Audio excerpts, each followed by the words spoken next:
From the 1st of July, Australians earning more than $45,000 a year will receive a tax cut. Landing a spot at an Australian university is about to become a lot harder for international students. Labor today announced the cap on next year's intake to help cut immigration to ease pressure on housing. Ever wish you could live in Australia? Where the beaches are picture perfect, the cities are busy, and the wildlife is strange? It's obvious that Australia is very attractive. But what if we told you that this ideal image hides a set of problems that are making Australians rethink their plans to live in this sun-soaked paradise? It's having to see homeless people blighting the city. Initially, police said there was little they could do to clear the streets. As easy as it might seem, life in Australia isn't really that simple. For example, Australia has one of the highest personal income tax rates in the world, with top earners paying up to 45% on their income. It is a complicated and often difficult place to live, with a crippling housing problem, a healthcare system that is under a lot of stress, the threat of not having enough water, and the effects of extreme weather. Let's have a close look at why living in Australia is losing its charm for so many people. Australians have been hit with the biggest tax increase in the world. That's according to the latest OECD data. One of the biggest problems Australians face is the crippling effect of high taxes on their ability to make ends meet. In Australia, people who earn over $180,000 a year pay 45% of their income in taxes. Add to that a 2% Medicare levy and a 10% goods and services tax, and it's no wonder people are feeling the strain. You would be surprised to hear that country's tax office collects over $400 billion in taxes each year. The average Australian household pays about 27% of its income in taxes, including income tax, GST, and other levies. And let's not forget the astronomical property taxes. Stamp duties can reach tens of thousands of dollars in some states, with land taxes adding to the burden every year. In 2024, the average Australian homeowner pays around $12,000 in property taxes annually, which is a 5% increase from 2023. The cumulative effect is a significant reduction in the quality of life for many Australians, as they struggle to balance their finances and make ends meet. With taxes taking a bigger chunk of their income, people have less money for savings, entertainment, and other essentials. In fact, a recent survey found that 62% of Australians are feeling financially stressed due to high taxes. This is why many are rethinking their decision to live in Australia, with some even considering emigration to lower tax destinations. We've put forward measures here that will help us bring net overseas migration back to normal in a very short time frame. What happens when a country with 25 million people all of a sudden gets over 800,000 new residents in just 1 year? This isn't just a thought experiment.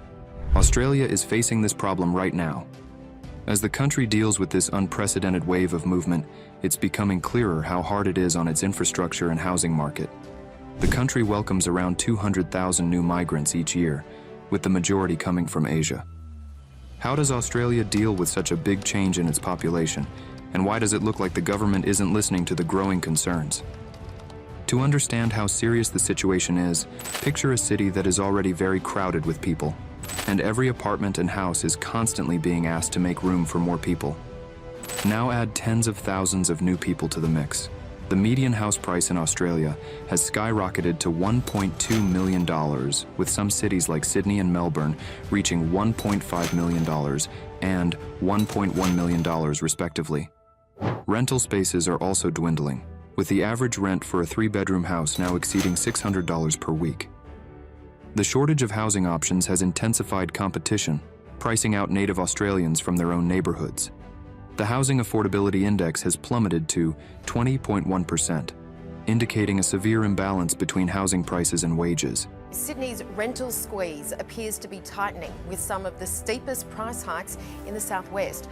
But right across the city, renters are complaining about the eye-watering amounts they're forking out for a roof overhead.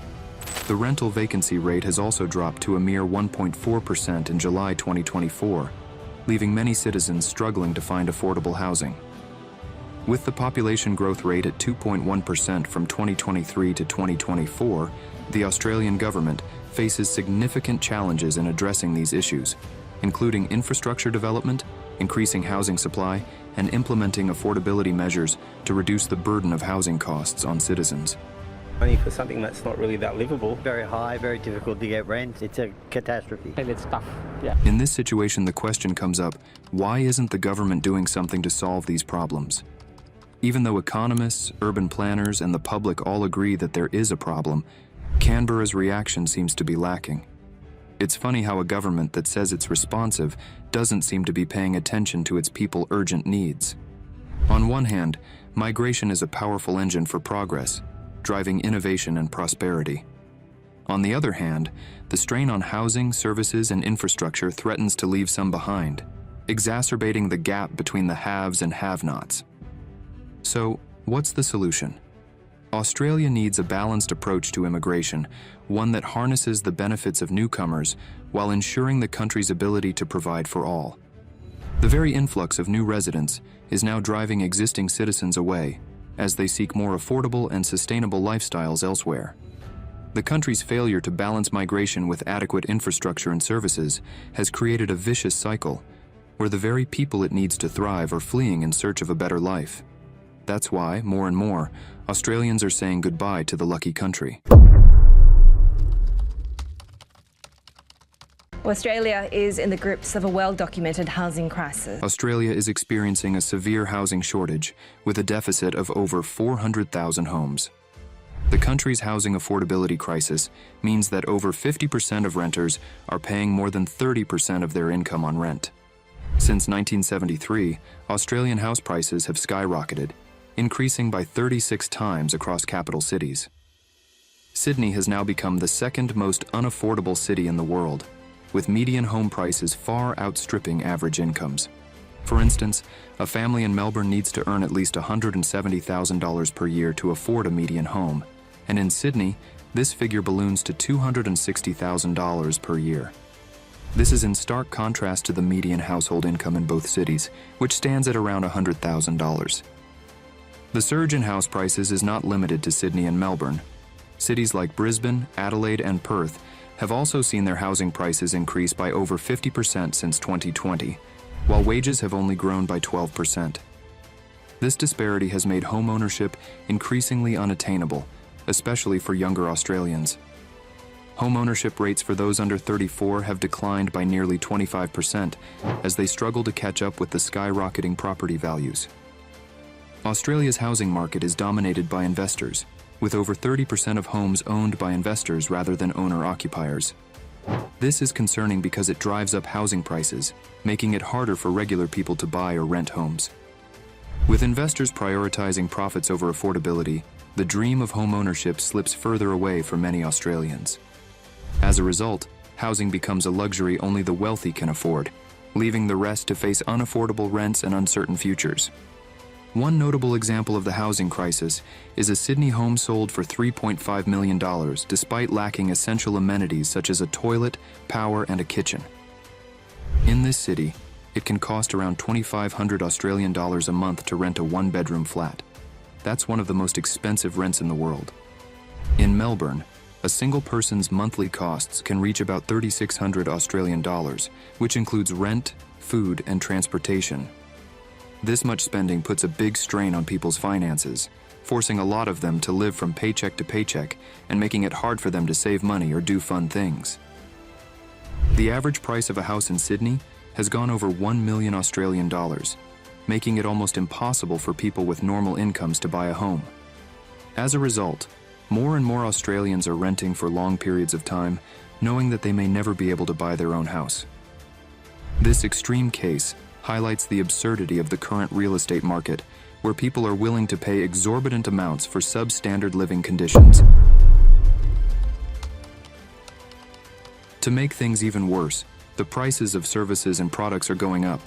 In Australia, the price of electricity is one of the highest in the world. It has risen by over 50% in the past decade, making it one of the fastest growing household expenses.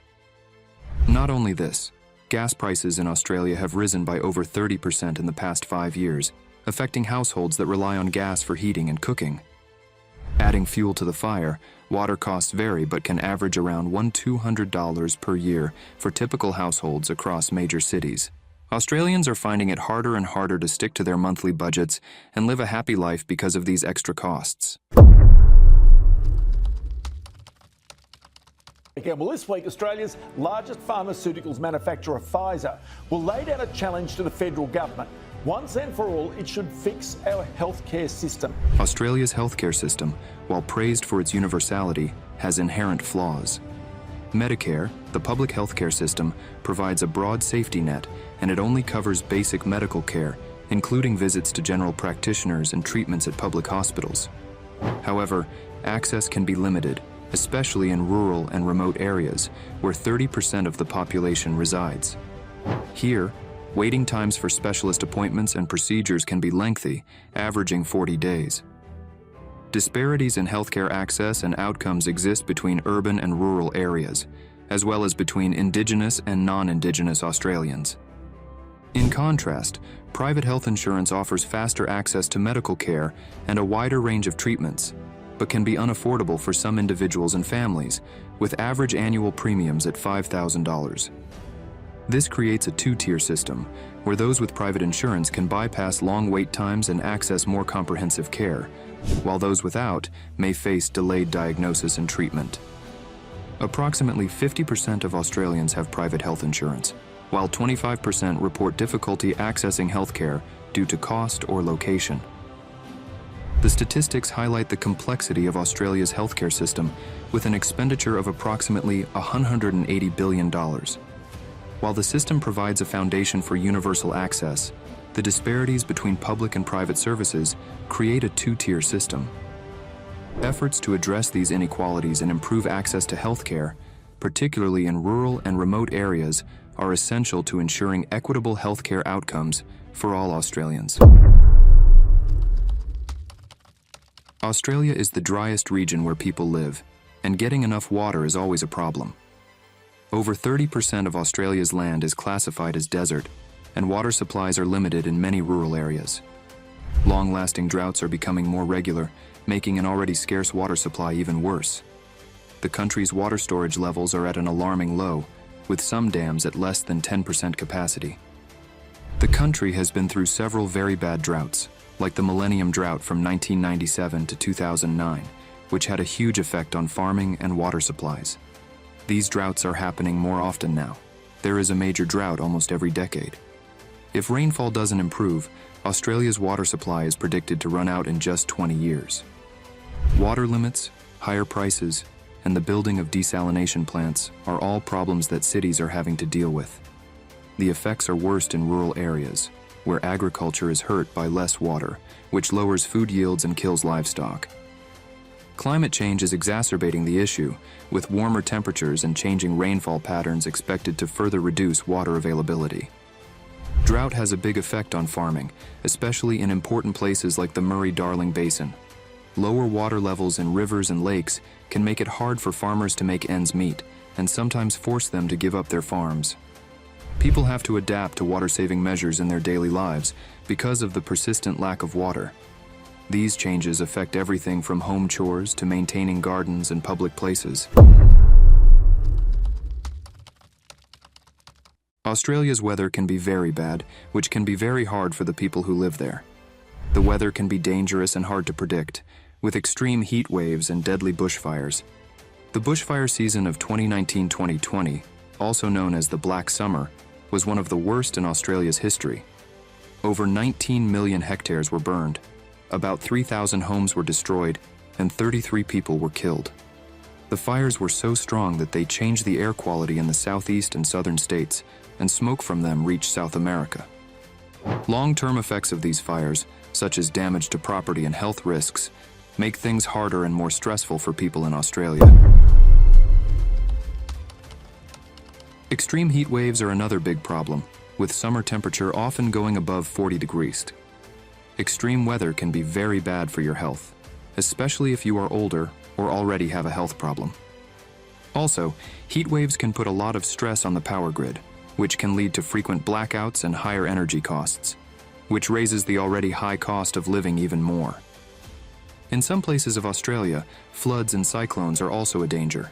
For example, in early 2021, severe flooding in New South Wales drove a lot of people to leave their homes and damaged a lot of property.